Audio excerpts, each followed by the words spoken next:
Through these mountains have traveled armies, merchants, and ideas. Down the ages, Turks and Arabs, Persians and Mongols have come this way. Ancient Assyrian carvings in the rock face date back to 700 BC.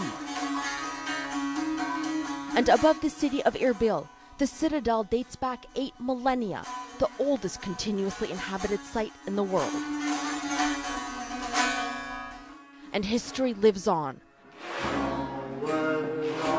A group of Kurdish musicians plays the tambura, an instrument as old as the Silk Road that runs through Kurdistan. A symbol of identity and a reminder of a timeless past in a rapidly changing present. After all that the region suffered under Saddam, after all the destruction, it's great to see all the investment, Kamaran Hassan, the group's leader, says. But we have to make sure that it's in our favor, that we don't become slaves to the buildings. These buildings are altering Erbil's skyline daily. 5-star hotels, luxury housing complexes, towers reaching for the mountain sky. Liberated from Saddam Hussein's persecution, Iraq's Kurds are in the midst of an economic boom. And here's why. Oil rigs dot the hills. Foreign companies are coming to Kurdistan, enticed by the black gold beneath this land. From those who started small and made it big like Gulf Keystone to majors like ExxonMobil. But the deals being cut by the Kurdistan Regional Government are not going down well in Baghdad. Iraq's central government says it alone has authority to signing lucrative oil and gas deals. The Kurds' response? Not anymore. Development of oil resources in Kurdistan is a contribution to the Iraqi economy, but there is also one other factor.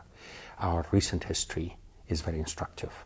There is no way we would be dissuaded from our constitutional right to developing our resources and allow ourselves ever again become hostages to the whims of some bureaucrats in Baghdad. We've been there before. Oil was used to strangle our people, to commit genocide. In the late 1980s, Saddam Hussein led a vicious campaign against the independent-minded Kurds, forcibly displacing them from their homes, replacing them with Arabs. Entire villages were razed to the ground. Others, like Halabja, gassed with deadly chemical agents.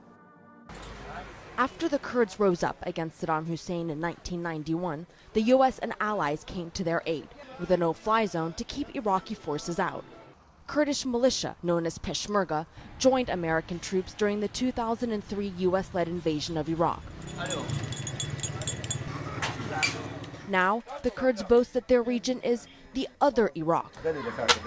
Safe, peaceful, stable. Welcome, welcome.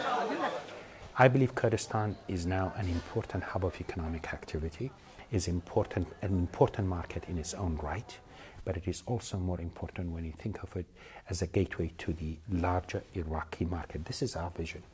We want Kurdistan to be the indispensable link of trade and commerce, economic cooperation among our neighbors. Part of that vision, the American University of Iraq and Sulaymaniyah. Salih chairs the board of trustees. Its mission, to train the next generation of Kurdish talent. So we want to actually expand free market, and we think that our students who will graduate knowing English will be the raw material from which the oil companies, the accounting companies, the engineering companies that are going to come and practice their trade in Iraq will recruit from. Nisha Fatah, a business administration sophomore, is on a full scholarship. Her parents only have a primary school education. I want to work in Kurdistan and in the companies like... Some of the foreign companies that are coming? Yeah, of course, the foreign companies, and to develop company by myself. I like it so much. The school's designed to herald a new golden age by recalling a glorious past. The basic idea behind the architecture is that Iraq is the bedrock of Western civilization. It's where Abraham was born, it's where writing was invented. And so out of the bedrock of Western civilization rises the solid sandstone on which our culture is built. A culture confident of its future. Arwa Damon, CNN, in the region of Kurdistan in northern Iraq.